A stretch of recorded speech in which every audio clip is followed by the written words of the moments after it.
오늘 말씀의 제목은 복음의 진수라고 제목을 정했는데, 진수라고 하는 말은 가장 중요하고 가장 본질적인 것이다 라는 말의 뜻을 가지고 있습니다. 영어로 한다고 하면 아마도 에센스 정도가 될 거라고 생각합니다. 과연 우리가 믿는 기독교 복음의 에센스, 그 가장 중요한 본질적인 것은 무엇일까 하는 것을 질문하는 것입니다.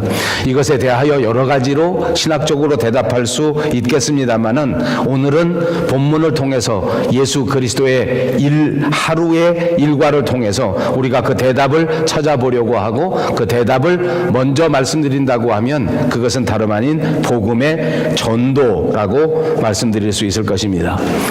요즘 저와 여러분이 사는 우리 세상에서는 전도하기가 굉장히 어렵습니다. 이런저런 시대적인 배경이 있을 뿐만 아니라 또한 여러 가지 스캔들의 문제도 있고 시대적인 문제도 있을 뿐만 아니라 또 세대의 문제도 있는 것 같습니다. 아무튼 일일이 말씀드리지 않아도 우리가 전도의 문이 잘 열리지 않는 시대 속에 산다는 것은 누구나 인정할 수 있는 일이라고 생각합니다. 전도의 문이 열리지 않는다. 다시 말하면 사람들이 기독교에 관하여 관심을 갖고 있지 않다. 사람들이 기독교에 대하여 쉽게 마음의 문을 열지 않는다 등등 말씀드릴 수 있습니다. 그러나 그렇다고 해서 우리가 전도의 문이 닫혀지고 전도의 문이 열려지지 않는다고 해서 전도를 포기할 수 있는가 하는 것은 또 전혀 다른 문제라고 생각합니다. 그리고 보니 전도라고 하는 것은 역사상 기독교의 모든 시대를 막론하고 다 어려웠습니다. 정작 우리의 구세주, 우리의 메시아이셨던 예수님이 오셨던 당시 정말 센세이셔널하고 정말 놀라울 만한 복음이 전파되고 기적적인 역사가 여기저기서 나타났는데도 불구하고 오늘 성경 본문에 보니까 전도가 절대 쉽지가 않았습니다. 사람들은 기적을 보고서도, 사람들은 엄청난 역사를 체험하고서도 예수님을 믿기는커녕 예수님을 핍박하고 예수님을 붙잡아 십자가에 죽인 것을 보아도 예수님 당시에도 전도는 절대로 쉽지가 않았습니다. 여러분, 시대적으로 우리 역사를 통해서 볼 때에도 모든 시대의 복음의 전도는 그렇게 간단한 것이 아니었습니다. 다시 말하면 자동적으로 교회가 전파되고 말씀이 전파된 것이 아닙니다. 우리 대한민국의 역사를 통해 보더라도 기독교 역사상 가장 많은 일은, 가장 기억에 남는 일은 예수 믿다 핍박받고 죽음까지 당하는 순교자의 일입니다. 우리 한국교회는 세계의 그 어떤 교회보다도 순교자가 많기로 유명하지 않습니까? 예수 믿었다는 사실 때문에 붙들려가고 옥에 갇히고 예수 믿었다는 사실 때문에 목숨을 잃어버리는 순교가 우리 한국 교회 역사상 얼마나 많았는지 모릅니다. 사도시대로부터 지금까지 이렇게 복음의 전도가 어려웠지만 그럼에도 불구하고 교회의 역사는 계속되어졌고 전도의 역사도 또한 계속되어져 왔다는 사실을 우리는 분명히 알 수 있습니다.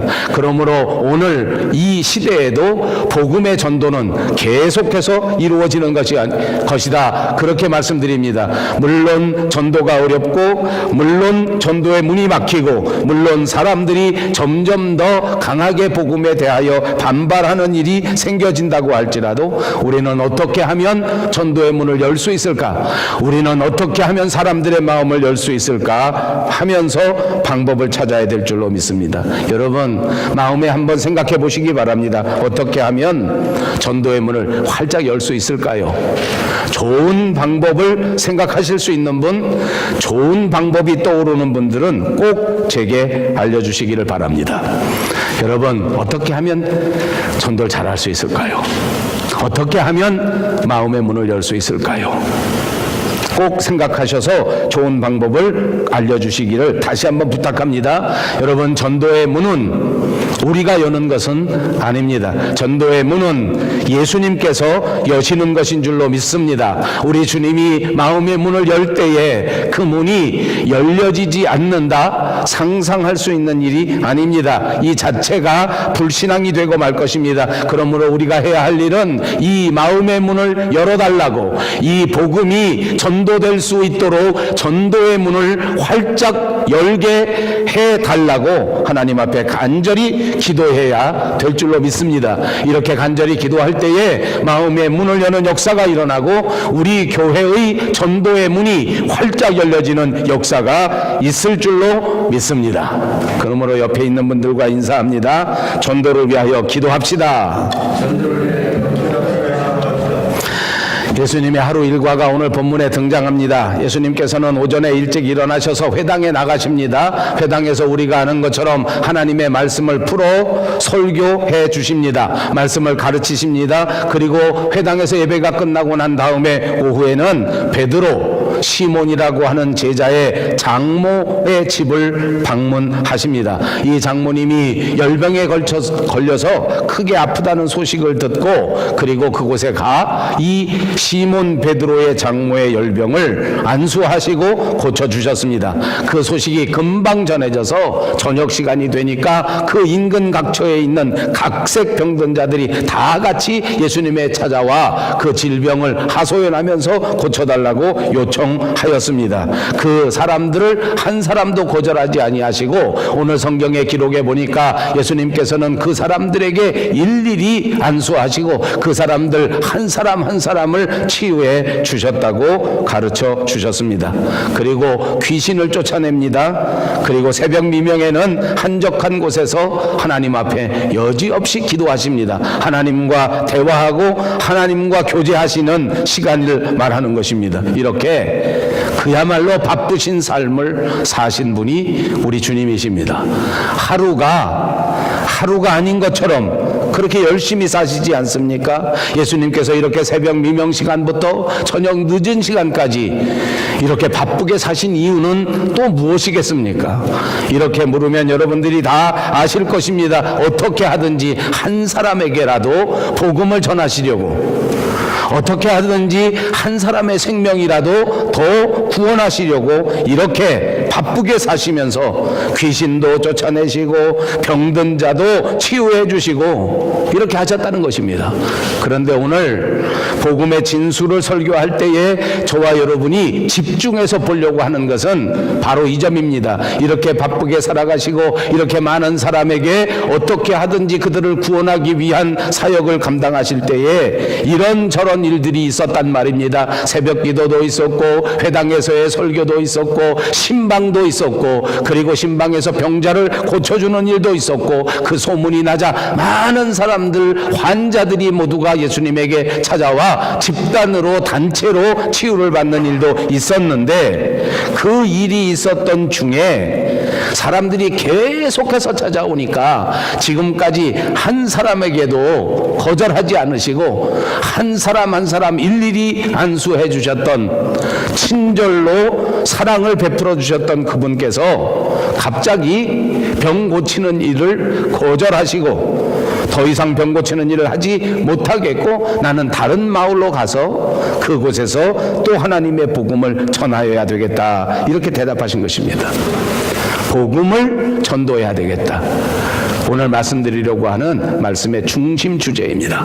예수님이 이 땅에 오셔서 하셨던 핵심 사역 중에 하나는 복음을 전파하는 일이다. 우리 한번 입으로 해보십시다. 복음을 전파하는 일이다. 성경 말씀에 보니까 복음이라고 하는 단어를 검색해 본다고 하면 153가지의 복음의 역사가 나온다고 합니다. 그 복음의 모든 다양한 그 내용 한 가지로 말씀드린다고 하면 그 자체가 예수 그리스도요, 예수 그리스도께서 전파하신 하나님의 나라가 복음이다 라고 설명할 수 있습니다. 이 복음에 대하여 가장 잘 설명한 성경은 수없이 많지만 그 중에 하나 고린도전서 15장 1절에서 4절까지 있는 말씀을 볼 수 있습니다. 우리 다 같이 한번 고린도전서 1장 1절에서 4절까지 있는 말씀을 함께 읽겠습니다. 형제들아, 내가 너희에게 전한 복음을 너희에게 말게 하노니 이는 너희가 받은 것이요 또 그 가운데 선 것이라. 너희가 만일 내가 전한 그 말을 굳게 지키고 헛되이 믿지 아니하였으면 그로 말미암아 구원을 받으리라. 내가 받은 것을 이는 성경대로 그리스도께서 우리 죄를 위하여 죽으시고 장사 지낸 바 되셨다가 성경대로 사흘 만에 다시 살아나사 그랬습니다.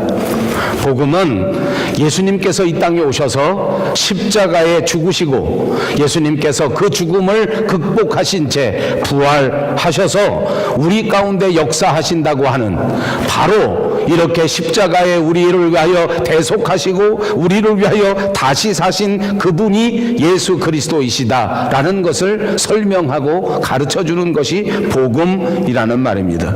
이렇게 부활하신 예수님께서는 다시 사람들에게 그 부활의 몸을 보여주셨습니다. 사도들에게 나타납니다. 500문도들에게 정확하게 다시 보여주셨습니다. 뿐만 아니라 예수님을 알지 못한 채 예수님 믿는 사람들을 핍박했던 마지막 사도 바울에게도 직접 나타나셔서 부활하신 당신을 보여주셨던 것입니다. 이제 부활하신 주님은 하늘나라로 돌아가셔서 하나님 우편에 앉아 계시는 것입니다. 그리고 그 우편에 앉아 계시면서 하나님과 더불어 우리에게 다른 보혜사 성령님을 보내주셨습니다. 이 사실을 꼭 믿으시기를 바랍니다. 예수님은 우리에게 다시 보혜사 성령님을 보내주셨고 그 성령님이 우리 마음속에 거하시면서 우리를 소유하셨습니다. 그래서 우리는 성령님의 소유요 그분이 우리를 다스려 주시는 것입니다. 예수님이 우리를 다스리고 성령님이 우리를 다스리는 역사가 일어날 때에 우리는 구원을 받고 우리는 하나님의 나라를 체험하는 위대한 결과를 얻게 되는 줄로 믿습니다. 이것만이 아닙니다. 이제 영원한 생명을 얻은 저와 여러분은 이 성령님께서 다스려 주심으로 이 세상에 필요한 모든 것들까지 덤으로 얻게 되는 역사가 있는 줄로 믿습니다. 그러므로 우리의 믿음을 뜨겁게 하신다면 이 세상에 살아가는 매일매일 일상의 삶에도 성령의 역사가 일어나 이 모든 것을 더하여 주시는 하나님의 뜨거운 사랑을 체험하게 될 줄로 믿습니다. 사도 바울은 예수님을 다시 만날 때 그 부활하신 주님을 만났을 그때에 눈이 멀었습니다. 너무나 엄청난 광채를 만나게 됐을 때에 순간적으로 시력을 잃어버렸단 말입니다. 그 다음에 아나니아라고 하는 선지자를 만나 안수 기도를 받았을 때야 겨우 눈을 다시 뜨게 되었습니다. 눈을 뜨면서 그는 마음속에 다시 한번 그 예수님과의 만남이 뜨겁게 불일 듯 일어났을 뿐만 아니라 말씀드린 것처럼 사도 바울의 전 생애에 성령님이 충만하게 임재하시는 역사가 있게 된 것입니다. 그래서 바울은 고백하기를 이제 내가 그리스도 안에 그리스도께서 내 안에 살아가신다고 간증할 수 있게 된 것입니다.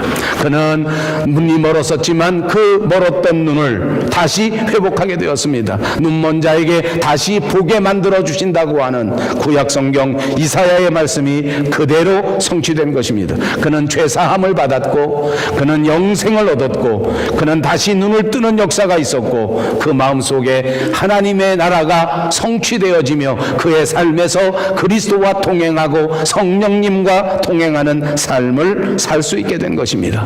그런데 바울의 간증을 보니까 정말 더 놀라운 일은 그 다음에 벌어지는데 여러분 이렇게 기적적인 방법으로 놀라운 방법으로 영생을 얻게 된 사도 바울이 다른 사람을 만나 자기의 이야기를 전하기 시작한 것입니다. 너무 놀라워서 자기가 받은 은혜를 전파했습니다. 그랬더니 진짜 엄청난 역사는 자기에게 복음을 전달받은 또 다른 사람도 사도 바울과 똑같이 기적적인 구원의 역사가 일어나고 그들의 삶에서 성령님의 역사가 일어날 뿐만 아니라 그들이 예수 그리스도와 동행하는 이런 현상이 똑같이 나타나게 된 것입니다. 그래서 바울은 깨달았습니다. 아하, 이것이 내가 해야 하는 일이구나. 이것이 하나님이 바라시는 일이구나. 내가 받은 구원의 감격, 내가 받은 구원의 은혜, 내가 받은 이 엄청난 예수 그리스도와의 만남을 이 세상에 있는 모든 사람에게 땅끝까지 나아가 복음을 전하는 것이 그것이 나의 핵심적인 사역이구나 하고 깨닫게 되었다는 말입니다. 사랑하는 여러분, 저는 오늘 여러분에게 분명하게 말씀드립니다. 저와 여러분 모두에게 주어진 가장 핵심적인 삶의 목적이 무엇인지 아십니까? 바로 여러분들이 만난 예수 그리스도, 여러분이 체험한 그 하나님의 은혜, 그것을 여러분의 일생토록 만나는 모든 사람들에게 그대로 전파해야 될 책임이, 사명이, 그것이 여러분이 가진 사명의 가장 중요한 핵심이라는 사실을 잊지 않고 깨닫는 역사인 것입니다. 꼭 잊지 말고 깨달으시기를 주님의 이름으로 축복합니다.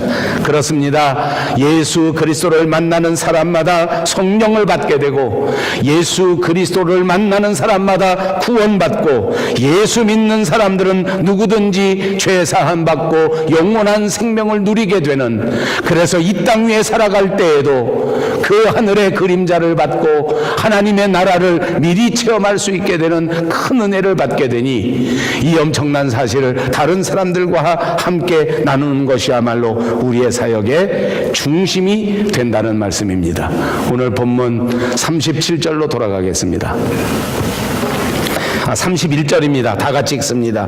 갈릴리의 가버나움 동네에 내려오사 안식일에 가르치심에 그들이 가르치심에 놀라니 이는 그 말씀이 권위가 있음이라. 회당에 더러운 귀신 들린 사람이 있어 크게 소리질러 이르되, 아 나사렛 예수여, 우리가 당신과 무슨 상관이 있나이까? 우리를 멸하러 왔나이까? 나는 당신이 누구인 줄 아노니 하나님의 거룩한 자니이다. 예수께서 꾸짖어 이르시되 잠잠하고 그 사람에게서 나오라 하시니, 귀신이 그 사람을 무리 중에 넘어뜨리고 나오되 그 사람은 상하지 아니한지라. 다 놀라 서로 말하여 이르되, 이 어떠한 말씀인고 권위와 능력으로 더러운 귀신을 명함에 나가는도다 하더라. 이에 예수의 소문이 그 근처 사방에 퍼지니라. 우리가 지난 시간까지 계속 강해해 왔던 것처럼 예수님께서는 회당에 나가셔서 하나님의 말씀을 전파하시고 하나님의 말씀을 가르치십니다. 사람들은 예수님의 말씀을 듣고 정말 깜짝 놀랐습니다. 왜냐하면 이 말씀이 다른 서기관들이나 다른 율법사들과는 달리 엄청난 권위가 있었기 때문입니다. 이렇게 예수님의 말씀이 놀라운 권세가 있다고 하는 것, 이 말씀의 진리가 정말로 심오하다고 하는 사실을 거기 회당에 참여한 모든 사람들이 알았습니다. 그런데 오늘 성경 본문을 보니까 정말 재미있는 것은, 사람들이 먼저 예수님의 말씀을 듣고 그 놀라운 권세를 깨닫고 그 말씀의 우묘한 진리를 깨달았다는 기록보다는 예수님의 말씀에 하나님의 권세가 있다는 사실을 알게 된 것은 아이러니컬하게도 귀신이었습니다.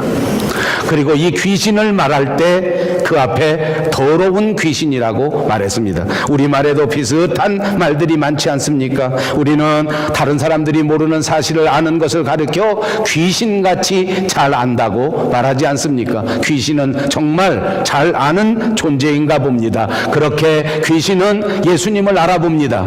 그렇게 귀신은 예수님의 말씀이 다른 그 어떤 서기관들과의 다른 말씀과는 전혀 다른 생명의 말씀이라고 하는 것을 알아보았습니다. 이제 예수님이야말로 하나님의 나라를 이 땅 위에 실현할 사람이구나 하는 것을 알게 됐다는 것입니다. 여러분, 우리는 알까요? 모를까요? 정말 답답합니다. 세상에 살아가는 인생들이 이 하나님의 말씀을 접하고 이 하나님의 말씀을 듣고 나면 내 인생에서 가장 소중한 것은 이 하나님의 말씀이구나, 내가 이 말씀을 연구하고 이 말씀을 묵상하고 이 말씀이 지시하시는 대로 남은 인생을 살아야 되겠구나 하는 것을 분명하게 알아야 하는데, 이것을 잘 알지 못합니다. 그냥 지나가는 말이라고 생각합니다. 그냥 흔한 가르침 중에 하나라고 생각해버리고 맙니다. 귀신만도 못한 존재입니다. 귀신은 예수님이 누구인지를 분명하게 알아보았습니다. 그런데 또 재밌는 일이 나옵니다. 예수님은 이런 귀신을, 자신을 알아보는 귀신을 꾸짖어 버립니다. 잠잠하고 그 사람에게서 나오라. 여러분, 저는 목사이기 때문에 종종 설교를 하면서 여러분 성도님들의 반응을 보고 그 반응을 가지고 대화를 할 때가 있습니다. 제가 열심히 설교했는데 교인들이 반응을 잘 해주지 않으면 저는 인간이기 때문에 섭섭합니다. 열심히 복음을 말했는데 목사님 말씀하고 전혀 반대의 말을 하는 사람이 있으면 마음이 섭섭하더라고요. 근데 어느 날은 제가 설교하고 났는데 제 말을 듣고 똑같이 하시는 성도님들이 있습니다. 얼마나 좋은지 모릅니다. 제가 겸손하자 하고 설교하면 밥 먹을 때 절 보고 목사님이 겸손하라고 했으니 오늘 겸손합시다. 제가 만나는 사람마다 반갑게 인사합시다 라고 설교하니까 예배가 끝나자마자 그냥 사람들을 보고 막 반갑다고 막 어서 오십시오, 식사하십시오 하고 인사를 하면 얼마나 좋은지 모릅니다. 여러분 뭐 복잡하게 생각하지 마십시오. 누가 맞장구를 쳐주면 얼마나 좋겠느냐, 이걸 설명하려고 하는 것입니다. 제가 열심히 설교했는데 이 예배 끝나고 나서 제가 활짝 웃고 인사합시다 했는데 저를 보고 또 웃지도 않고 밑에만 쳐다보시면 제가 김샌다 그 말입니다. 저 김새게 하지 말아주시기를 주님의 이름으로 부탁합니다. 어떻게 하면 김새지 않겠습니까? 보자마자 반갑게 저를 보고 목사님 일주일 동안 안녕하셨습니까? 이렇게 인사해 주시기를 부탁합니다. 귀신은 귀신같이 알고 예배 끝나니까 아이고 예수님의 말씀은 너무 좋습니다. 저는 예수님이 누구신지를 분명히 압니다. 당신은 하나님의 아들입니다. 당신은 이 세상에서 가장 거룩한 자입니다. 죄가 없으시기를 흰 눈과 같이 깨끗한 분이십니다. 예수님이 얼마나 좋으셨을까요? 제가 그날 설교를 했으면 저는 그분을 부둥켜 안고 칭찬해 줄 것입니다. 오늘 제가 예배 끝나고 칭찬해 줄 사람 많습니다. 우리 이정미 집사님은 교회 반주를 위해서 진통제를 먹고 반주를 하고, 자기 아들 서연이 몇 학년이야 지금? 7학년짜리를 드럼을 연습을 시켜가지고 오늘 데뷔전을 마쳤습니다. 얼마나 고마운지 내가 끝나고 칭찬해 주려고 그래요. 네. 얼마나 고마운지 모르겠어요. 아들을 좀 더 낳아. 계속 시켜. 앞으로 몇 년만 지나면 반주자 걱정 없이 누구든지 반주할 수 있게. 예수님은 얼마나 좋으셨을까요? 회당에서 예배가 끝났는데 귀신이 오더니 당신은 하나님의 거룩한 자입니다. 당신은 하나님의 아들입니다. 예수님이 맨발로 뛰쳐나가서 같이 악수를 하시면서 네가 어떻게 그런 걸 알았니? 네가 그거 정말 사실로 알았냐? 어쩌면 네가 그렇게 큰 은혜를 받았느냐? 라고 칭찬해 주신 게 아니고 잠잠하고 그 자리에서 나와라. 왜 그러셨을까요? 왜 이렇게 하셨을까요? 질문이 질문 같지 않으니까 대답할 생각도 하지 않습니다. 속으로는 대답하시기 바랍니다. 저는 이렇게 해석해 드리려고 합니다. 예수님은 귀신과 협력하지 않는다. 한번 입으로 해보십시다. 예수님은 귀신과 협력하지 않는다. 예수님은 귀신이 도와주는 일이 필요 없습니다. 예수님은 귀신이 도와주려고 할 때 단호하게 거절하셨습니다. 여러분, 우리는 어떻게 살아갑니까? 이 세상에 살면서 악한 세력이라 할지라도 나를 알아주고, 더러운 세력이라도 할지라도 나를 도와주고, 범죄의 집단이라 할지라도 내게 이득을 준다고 하면 우리는 버선발로 뛰어나가서 그를 얼싸안고 살지 않느냐, 그 말입니다. 아니요, 그리스도인들은 세상의 세력들과 협력할 수 없습니다. 예수 믿는 사람들은 세상의 물줄과 타협하면 안 됩니다. 예수 믿는 사람들은 세상에 살아가면서 오락을 즐기는 사람과는 함께하지 말아야 합니다. 예수 믿는 사람들은 이 세상에서 거룩하지 못한 사람들과는 교제하지 말아야 할 줄로 믿습니다.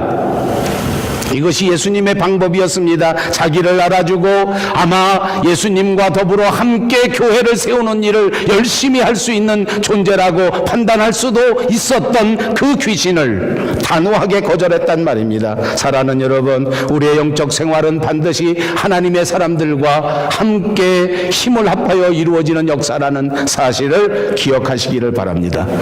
이제 귀신은 물리쳐야 합니다. 귀신은 이렇게 우리를 알아줍니다. 귀신은 이렇게 다른 사람들이 아무도 반응하지 않을 때 내게 반응해주는 존재입니다. 귀신은 성경에 보니까 정말 무시무시한 존재입니다. 귀신은 우리보다 훨씬 더 강력한 존재입니다. 그러므로 우리는 절대로 귀신을 물리칠 수가 없습니다. 예수님의 능력이 없이는, 예수님의 도우심이 없이는 귀신 노름에 놀아날 수밖에 없는 존재가 우리들이란 말입니다.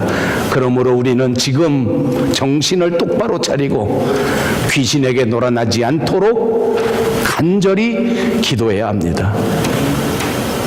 우리는 귀신에게 당하지 않도록 정말 깨어 기도하는 사람들이 되어야 될 줄로 믿습니다.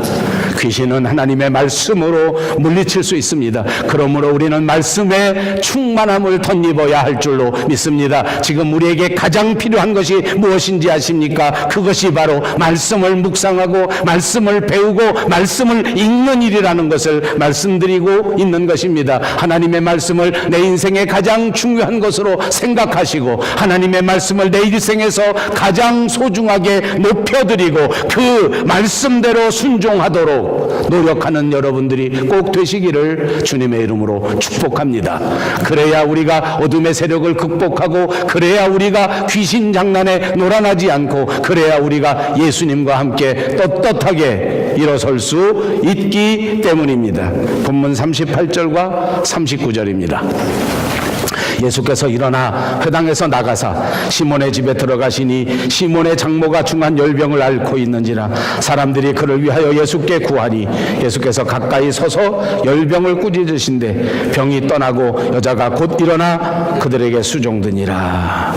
예수님은 귀신을 쫓아내시고 난 다음에 시몬의 장모의 집에 신방을 가셨습니다. 그리고 그녀가 앓고 있었던 중한 열병을 고쳐주셨습니다. 열병을 꾸짖어 버리십니다. 열병을 꾸짖으니 열병이 나가 버린 것입니다. 그리고 보니 예수님은 귀신도 꾸짖으셨는데 열병도 꾸짖는 일을 감당하셨습니다. 말씀의 권세를 가지고 꾸짖으셨단 말입니다. 그러므로 이것을 우리가 해석해 보니 이날 시몬의 장모의 열병에는 겉에는 병이 있었는데 그 배후에는 귀신이 도사리고 있었던 것으로 해석해 볼 수가 있습니다. 그래서 그 질병 뒤에 서서 이렇게 병들게 만들어 놓은 귀신을 예수님께서 꾸짖으신 것입니다. 그때 병자가 즉시 일어납니다. 회복되었습니다. 그리고 이 병자는 이제부터, 이 시몬의 장모는 이제부터 예수님을 섬기는 자가 된 줄로 믿습니다. 이들 모두를 섬기고 이들 모두에게 수종을 두는 역사가 있었습니다. 하나님의 능력은 그 즉시 나타나게 되는 줄로 믿습니다. 그리고 난 다음에 예수님께서는 아까도 말씀드린 것처럼 계속하여 각색 병든 자들을 다 고쳐주시는 역사가 있었습니다. 그것이 계속해서 39절과 40절에 등장합니다. 다시 읽겠습니다. 예수께서 가까이 서서 열병을 꾸짖으신데 병이 떠나고 여자가 곧 일어나 그들에게 수종드니라. 해질 무렵에 사람들이 온갖 병자들을 데리고 나오매 예수께서 일일이 그 위에 손을 얹으시고 고치시니. 아멘. 해가 지고 안식일이 끝났을 때에 더 많은 사람들이 예수님에게 쫓아 나온 것입니다. 그리고 그 사람들에게 일일이 안수하시고 손을 얹으시고 그리고 정말 친절하게 그리고 정말 인격적으로 이들을 치료해 주셨다는 것입니다. 예수님은 이 모든 사람들의 죄를 대신해서 채찍을 맞으시고 이 모든 사람들의 질병을 대신하여 십자가의 고통을 당하셨기 때문에 예수님은 이 모든 인생의 질병을 치료하실 수 있는 능력이 있는 줄로 믿습니다. 그래서 하나님의 아들이신 예수님은 하나님의 능력으로 병자들을 고치는 것입니다. 그러므로 하나님의 아들이신 예수님께서는 이 모든 능력으로 우리의 더러운 귀신들을 모두 다 쫓아내실 수 있는 것입니다. 그러므로 십자가에 돌아가신 그분은 우리의 삶의 현장에 하나님의 나라를 임하도록 만들어 주시는 분인 줄로 믿습니다. 41절을 다 같이 읽습니다. 여러 사람들에게서 귀신들이 나가며 소리질러 이르되 당신은 하나님의 아들이니이다. 예수께서 꾸짖으사 그들의 말함을 허락하지 아니하시니 이는 자기를 그리스도인 줄 알미러라. 귀신들은 다시 말하지만 예수님이 하나님의 아들인 줄 알아보게 된 것입니다. 그러나 믿고 순종하지 않았습니다. 그러니까 우리 신앙생활에서 진짜 중요한 것을 오늘 깨달을 수 있습니다. 우리는 흔히 예수님을 알아야 믿지, 우리는 나는 교회 나온 지 얼마 안 됐으니까 예수님을 잘 알지 못해서 큰 은혜를 받지 못한다, 잘 할 수 없다 라고 생각합니다. 그러나 잘 아는 것의 대장은 귀신입니다. 예수님에 대하여 잘 알고 교회 일에 대해서 가장 잘 아는 그 대장은 바로 더러운 귀신입니다. 이 더러운 귀신, 가장 많이 아는 자들을 하나님이 쓰시는 것이 아니라는 것을 꼭 아시기 바랍니다. 하나님은 어떤 사람을 쓰십니까? 믿고 순종하는 자를 사용하신다는 이 엄연한 사실을 마음속에 꼭 새기시기를 주님의 이름으로 축복합니다. 그러므로 우리가 예수님을 아는 것도 중요하지만 더 중요한 것은 예수님을 믿는 것입니다. 예수님을 아는 것도 중요하지만은 더 중요한 것은 그 말씀에 순종하는 것인 줄로 믿습니다. 입으로 또 해보십시다. 믿고 순종하는 자가 되겠습니다. 예수님을 아는 것으로 만족하면 안 된단 말입니다. 예수님 앞에 믿음으로 순종하고 믿음으로 충성하는 자가 될 때 예수님이 기뻐하시는 역사가 있다는 사실을 기억하시기를 바랍니다. 여러분, 다시 한번 말씀드립니다. 사실 예수님이 처음 오셔서 회당에서 말씀을 전할 때 주저앉아 있을 일이 아닙니다.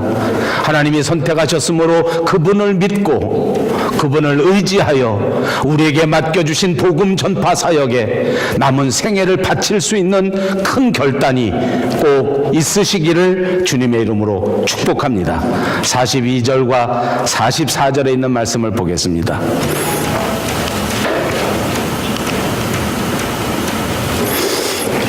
날이 밝음에 예수께서 나오사 한적한 곳에 가시니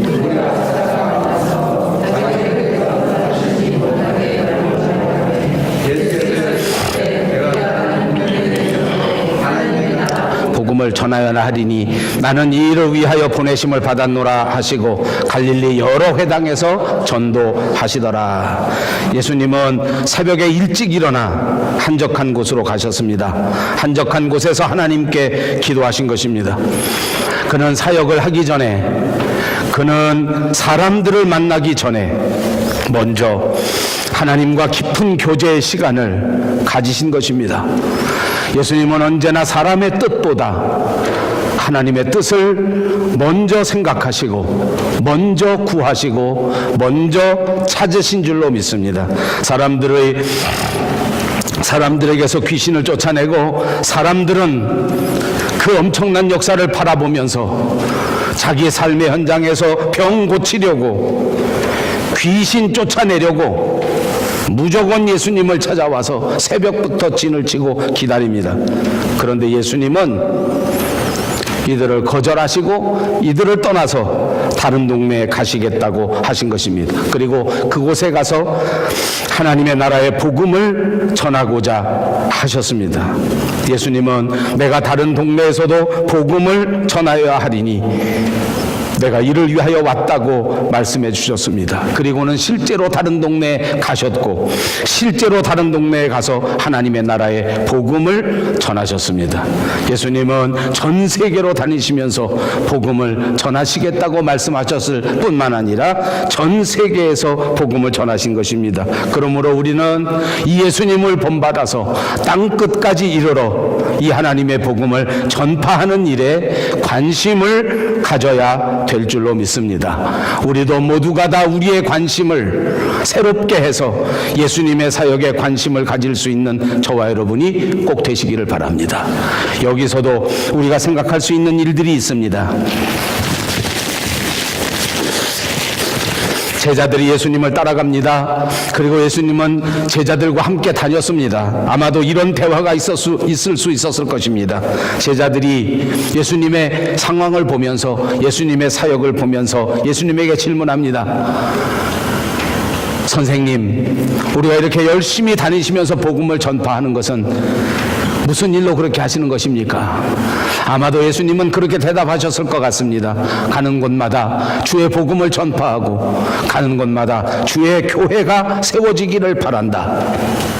여러분, 교회가 세워지려고 하면 무슨 일이 있어야 하겠습니까?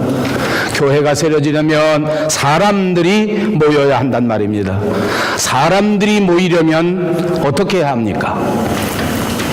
저도 목사이기 때문에 말씀드린 것처럼 여러분들과 모두가 앉으면 관심이 어떻게 하면 우리 교회에 사람들이 모일까 하는 것입니다. 그런데 사람들은 다 그렇게 생각합니다. 사람을 모으려고 하면 사람이 좋아하는 일을 해야 된다고 생각하는 것 아닙니까? 그러니까 제자들도 예수님에게 그렇게 말합니다. 주님, 다른 거 다 필요 없습니다. 오늘 보여주신 제 귀신 쫓는 이 엄청난 역사, 오늘 보여주신 열병을 고쳐주는 이 치유의 은사, 이것만 가지면 세계 만방에 나가 하나님의 교회를 마음껏 세우실 수 있습니다. 그러니까 복음 전도하는 일은 조금 제쳐놓고 지금 귀신 쫓아내십시다. 가는 곳마다 병자들만 모읍시다. 그러면 무조건 교회가 됩니다. 이거 누구 말입니까? 여러분들의 말 아닙니까? 여러분들이 목사를 사랑하면 이렇게 말할 것입니다. 그때 예수님은 이렇게 대답합니다. 아니다. 꾸짖으시고 나는 지금 다른 동네에 가서 계속 복음을 전파할 것이다.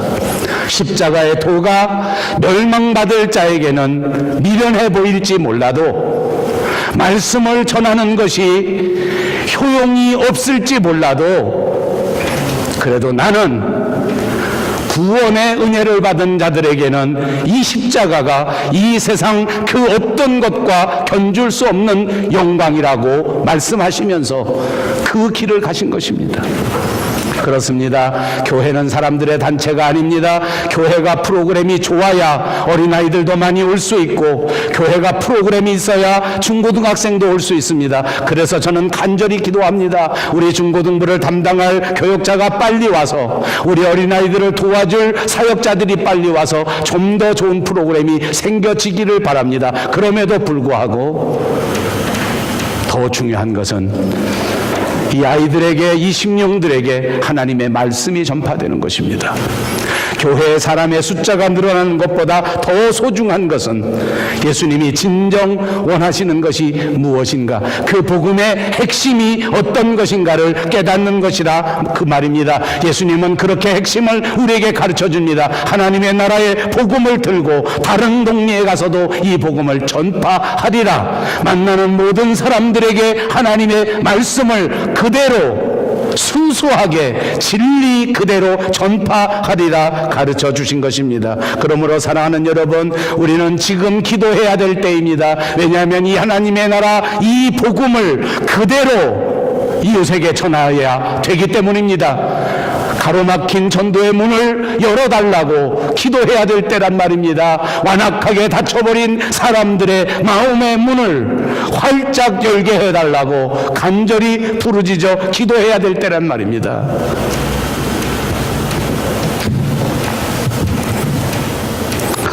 물론 예수님은 말씀을 전파하시면서 이스라엘 사람들 5,000명에게 오병이어의 기적을 베풀고 그들에게 떡을 주고 그들에게 음식을 주셨습니다. 그러나 이들에게 떡을 먹인 목적도 생명의 떡이 되시는 예수님을 알아보게 하시려고, 그 생명의 떡이신 주님을 따라가게 하시려고 떡을 주신 것입니다. 떡만을 위하여 주신 것이 아니란 말입니다. 예수님은 우리의 육체를 사랑하셔서 우리의 육체가 건강하기를 원하셔서 우리를 깨끗하게 만드셨습니다. 그러나 건강만을 위하여 우리에게 주신 것이 아닙니다. 하나님 나라의 복음을 주시기 위하여 우리에게 떡도 주시고 우리에게 건강도 주시고 우리에게 젊음도 주신 것입니다. 하나님이 진짜 우리에게 주시고자 하는 것이 무엇인지 이제는 아시겠습니까? 하나님 나라의 복음 말씀입니다. 제발 말씀으로 돌아가십시오. 제발 말씀을 묵상하십시오. 제발 말씀을 읽으십시오. 예수님이 진짜 주시고자 하는 것은 이 성경 하나님의 말씀이시기 때문입니다. 새 하늘과 새 땅을 발견하십시오. 그 말씀 안에 펼쳐진 주님과의 동행을 발견하십시오. 그 말씀 안에 펼쳐져 있는 영생 복락의 길을 발견하시기를 바랍니다.